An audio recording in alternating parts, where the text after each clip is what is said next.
Hello student, आज हम 9th class का सेकंड चैप्टर या फिर सेकंड लेसन जो है उसके बारे में हम स्टडी करेंगे। तो सेकंड लेसन के अंदर क्या है का नाम है is matter around us pure.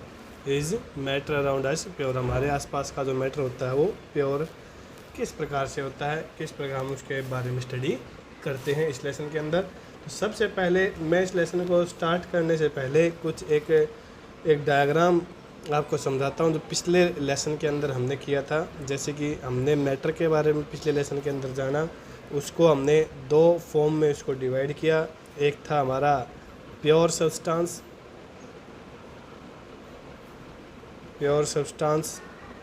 और सेकंड हमारा था इसके अंदर मिक्सचर। सेकंड हमारा क्या था, मिक्सचर। और फिर हमने जो है अलग अलग हिस्सों में इसको डिवाइड किया था। जैसे कि प्योर मिक्सचर को हमने डिवाइड कर लिया था एलिमेंट्स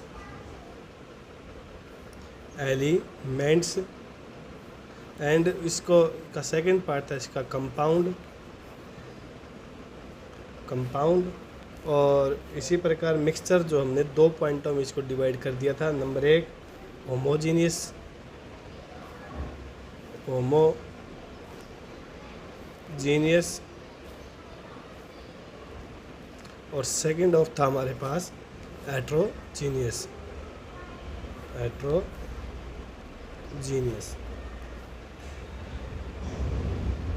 तो एलिमेंट्स को हमने इसको डिवाइड कर लिया था अलग अलग पार्ट्स में, जैसे कि मेटल, नॉन मेटल्स और थर्ड ऑफ था हमारे पास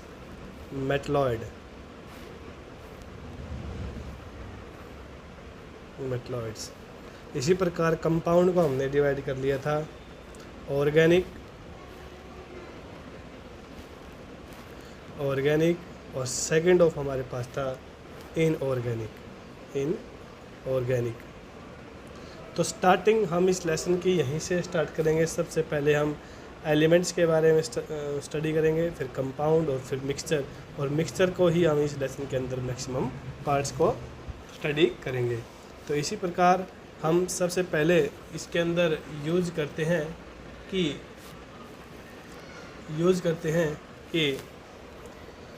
एलिमेंट्स क्या होता है। सबसे पहले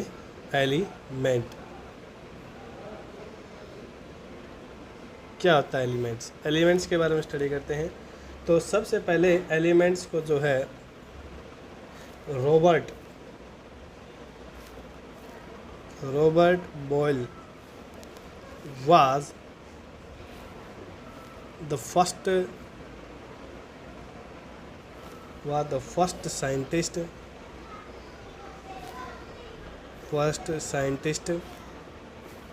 to use the term element in 1661 में रॉबर्ट बॉयल्स ने सबसे पहले एलिमेंट्स की टर्म्स को जो है सबसे पहले आपको बताया। और बाद में एंटोनी लॉरेंट या लॉरियस ने जो है इसकी एक डेफिनेशन दी है। उस डेफिनेशन के हिसाब से क्या कहता है वो देखिए। An element is that fundamental matter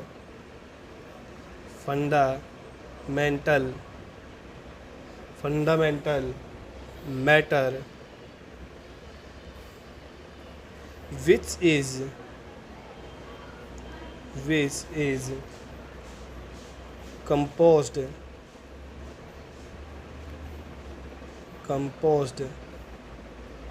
of only one kind of atom। मतलब क्या बोलता है कि an element is that fundamental matter. यह है एक एलिमेंट जो है एक फंडामेंटल मैटर होता है जो कि एक ही प्रकार के एलिमेंट से मिलकर के बना हुआ होता है। इसके अंदर जो है एक ही एटम से मिलकर के ये बना हुआ होता है। element can be solid, element can be solid like aluminium, iron, gold, etc. and liquid like mercury, bromine, etc. and gas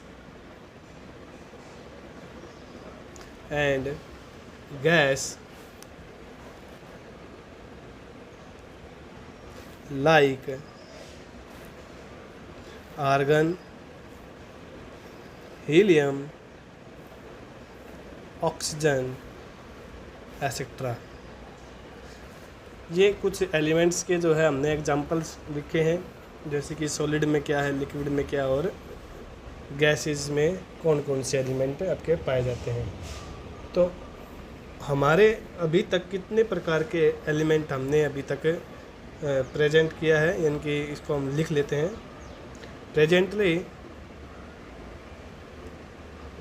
presently there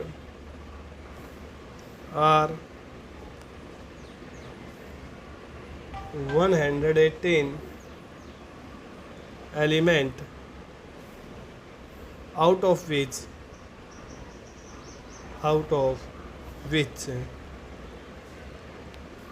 98 are naturally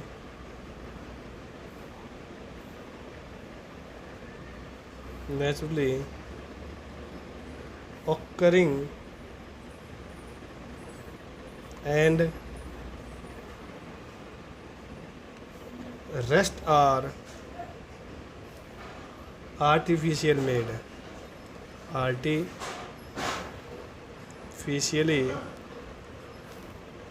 made।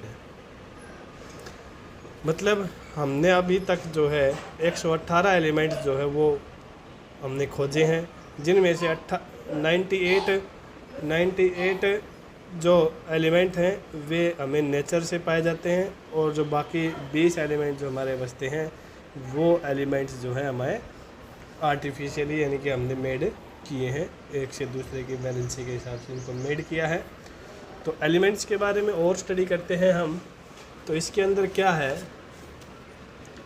कि मैं एक पीरियोडिक एक कोई टेबल बनाता हूँ मैं आपके सामने, जिसके अंदर आपको ये पता चलेगा किस एलिमेंट को हम किस प्रकार से एक सिंबल से रिप्रेजेंट करते हैं। जैसे कि मैं यहाँ पर लिख लेता हूँ एलिमेंट,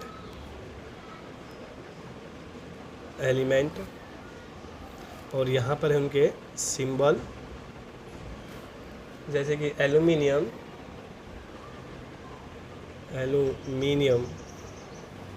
Al से रिप्रेजेंट करते हैं, इसको सिंबल है इसका ये। Argon Ar, barium Ba, boron B, bromine Br,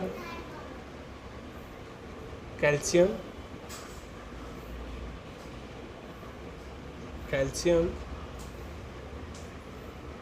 Ca, carbon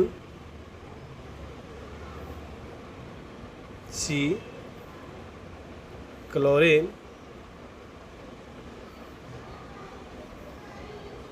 Cl, cobalt CO,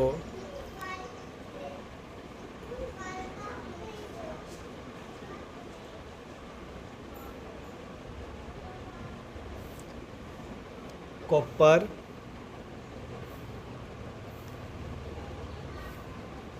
Cu, fluorine F,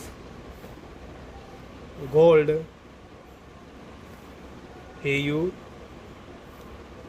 hydrogen,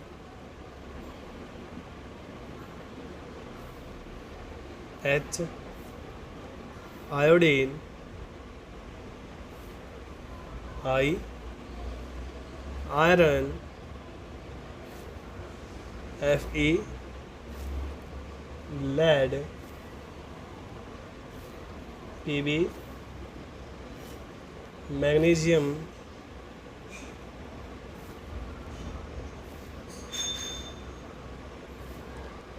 Mg, and neon, Na,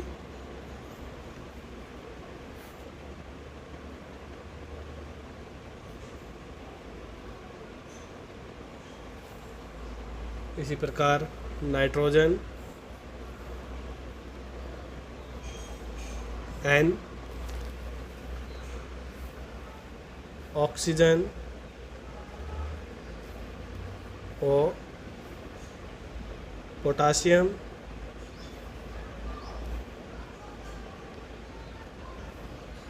K, silicon, Si, silver,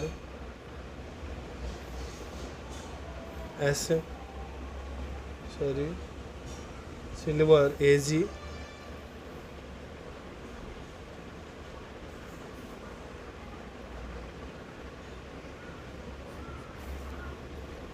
sodium, Na,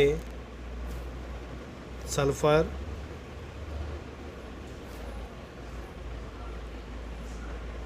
S, uranium,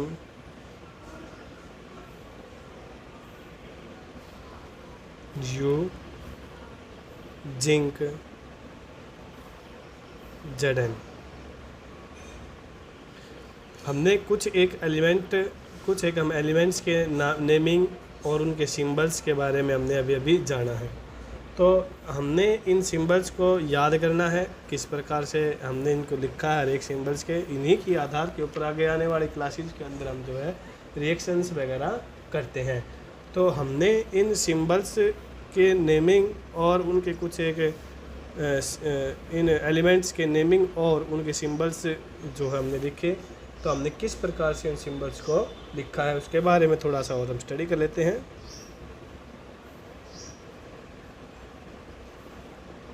Symbols have been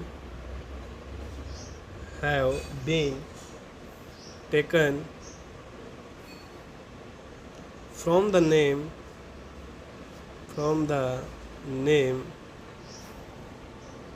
of element in a Latin, German और Greek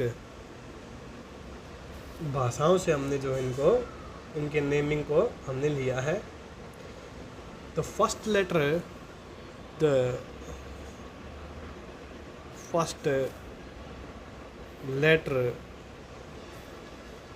of symbol is always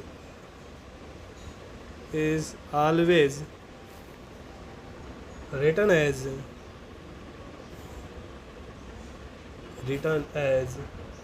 a capital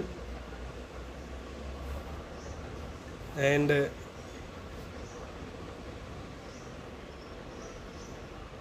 second letter as a small letter,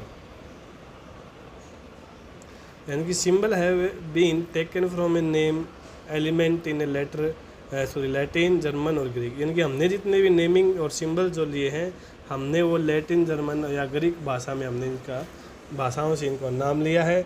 और first जो हमारा है, first letter of a symbol is always written as a capital and second letter as a small letter, क्योंकि पहला अक्षर जो हमने लगभग सभी पहला अक्षर जो हमने हमेशा ही सब बड़ा यानी कैपिटल अक्षर में लिखना है, और दूसरा जो अक्षर है वो हमने जो है स्मॉल में लिख के चलना है। तो इस प्रकार से हमने इसको लिखा है। और इन्हीं एलिमेंट को नॉर्मली हमने डिवाइड किया है metal, non metal and metalloids के अंदर, जैसे कि मैंने आपको डायग्राम के हिसाब से आपको समझाया है, उसके हिसाब से हमने इसको रिप्रेजेंट किया है। आगे हम बात करते हैं, सेकंड हमारे पास डेफिनेशन बनती है कंपाउंड की।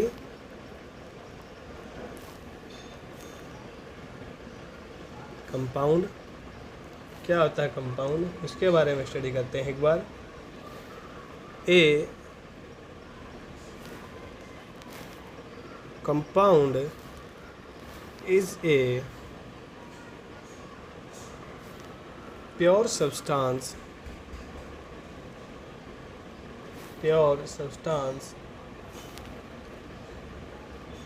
composed of two or more elements chemically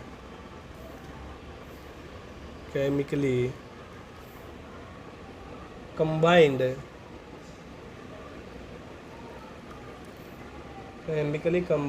with one another is a fixed proportion।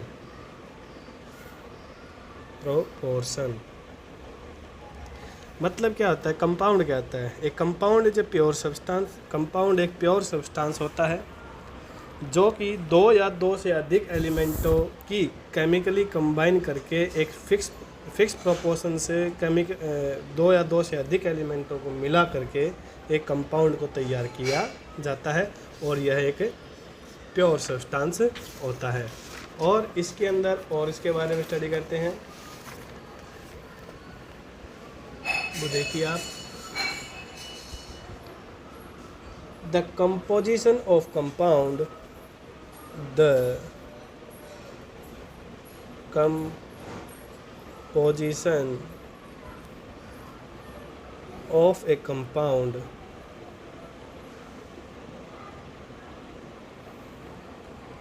is always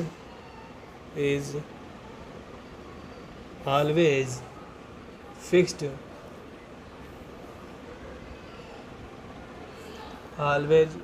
and it has totally different property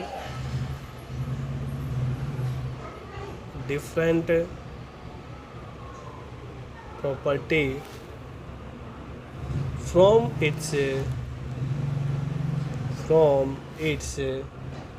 constituent particles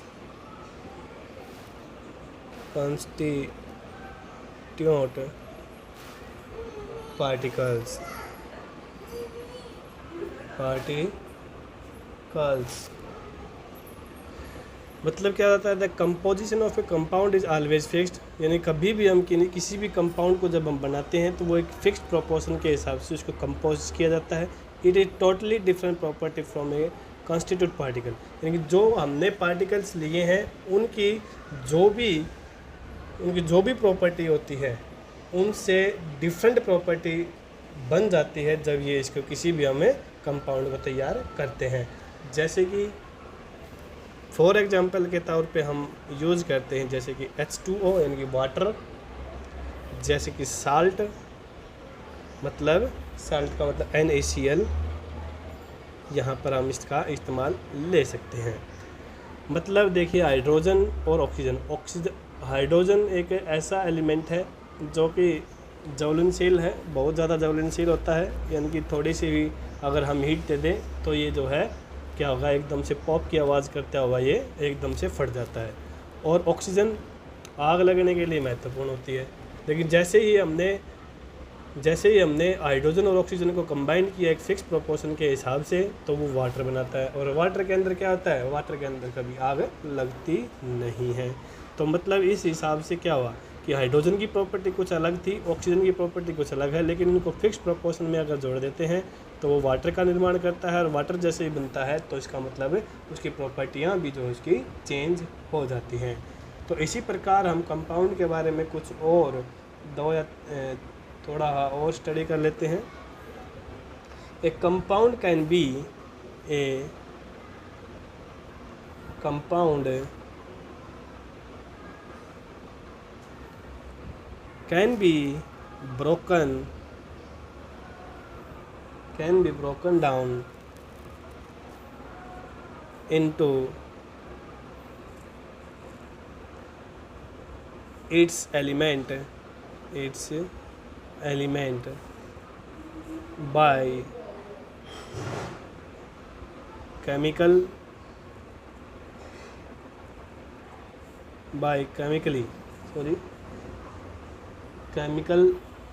chemically reaction, but not by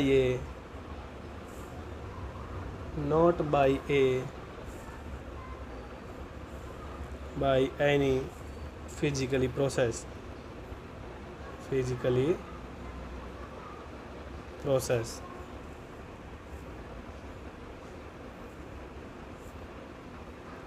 मतलब एक compound can be broken down into element by chemically reaction, यानी कि हम chemically reaction अगर हम करते हैं तो किसी कंपाउंड को आसानी से हम उसको तोड़ सकते हैं।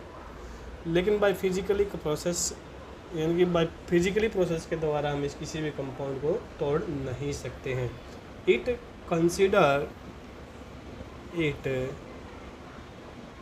considered as a homogeneous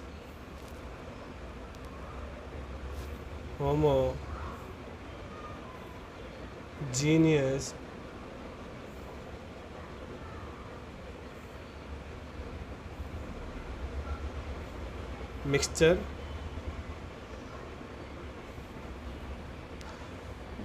यह एक जो कंपाउंड जो होता है वो हमारा एक होमोजीनियस मिक्सचर होता है, तो इनकी कम्प्लीटली डिसॉल्व हो जाता है। The physically and chemical property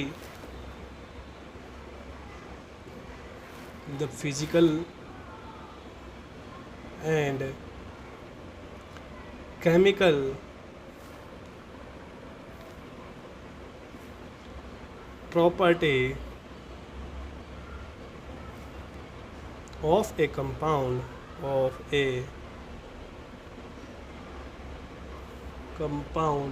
are different than those of its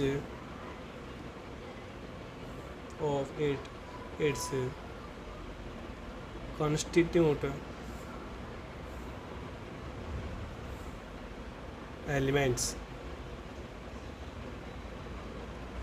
मतलब क्या है, the physically and chemical property of a compound are different, यानी कि किसी भी कंपाउंड की फिजिकल और केमिकल जो प्रॉपर्टी जो होती है वो डिफरेंट होती है। Then this consist of element, किसी भी एलिमेंट की प्रॉपर्टीज़ के हिसाब से। आगे है compound can be broadly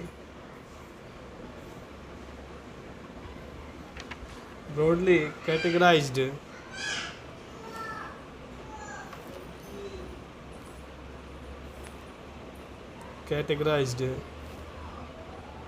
to organic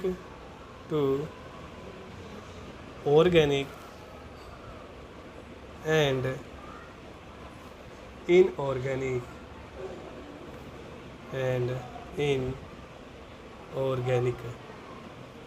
यानी कि हम कंपाउंड को जो है दो category organic and inorganic compound में इसको बांटते हैं। तो आज के लिए हमारा इतना ही काम होगा। जितना भी आपको वर्क करवाया गया है उस वर्क को आपने लिखना है और याद करना है। नेक्स्ट जो हमारा टॉपिक होगा वो हम मिक्सचर के बारे में स्टडी करेंगे। धन्यवाद।